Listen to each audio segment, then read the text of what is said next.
Our coverage on the wildfires is Jeffrey Ball. He's a scholar in residence at Stanford University and energy and award-winning environmental writer, and he joins us from New York.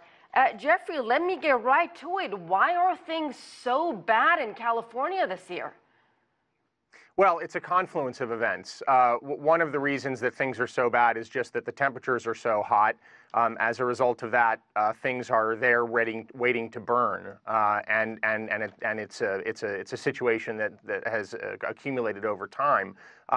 Another, I think, deeper issue is the question of where people are building, and I think this is an issue that California, like other states in the arid West, are going to have to wrestle with increasingly. I mean, there are huge questions after a devastating fire like this that destroys massive amounts of property, not to mention, as you've talked about, lives, about the extent to which people are going to be allowed to rebuild.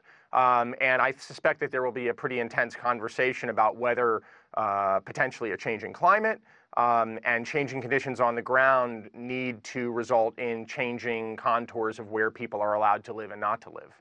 Jeffrey, let me go to a tweet by President Trump that left a lot of people a little confused. Maybe you can explain to us what he meant. Let's put that tweet up on the screen and I will read it to you. California wildfires are being magnified and made so much worse by the bad environmental laws which aren't allowing massive amounts of readily available water to be properly utilized.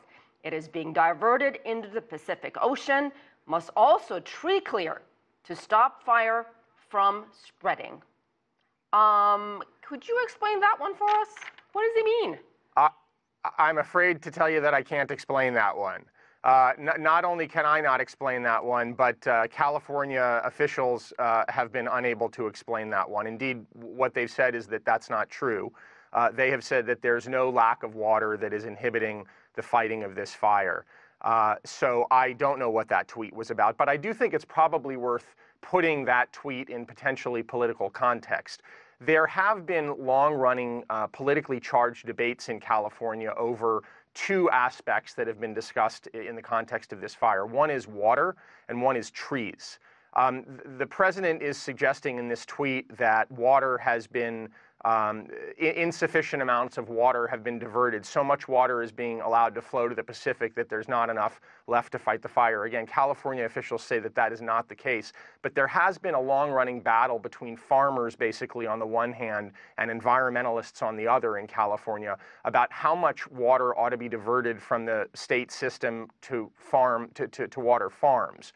And again, there's no suggestion at all that that is having any impact on the fighting of this fire. But if one tries to put the presidential tweets into political context, it may be that Donald Trump is trying to allude to criticisms of California water policy by the agricultural industry. And on the matter of trees, there's again in California been a long-running debate between the timber industry, which has been wanting to have the authority to cut down more trees and arguing, among other things, that thinning forests is helpful in avoiding catastrophic wildfires.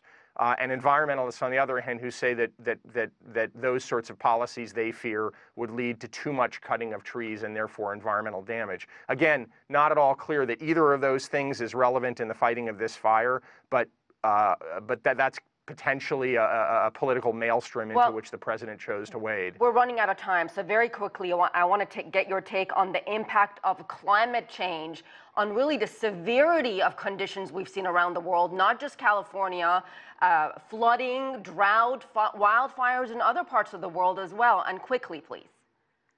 Two things really quickly. One, scientists will tell you that it is impossible to link any specific event to climate change. So how closely this fire might be linked to climate change is absolutely unclear. But scientists will also tell you that the crescendoing of natural disasters is an indication of a changing climate. All right, we'll leave it there. Jeffrey Ball, thank you so much.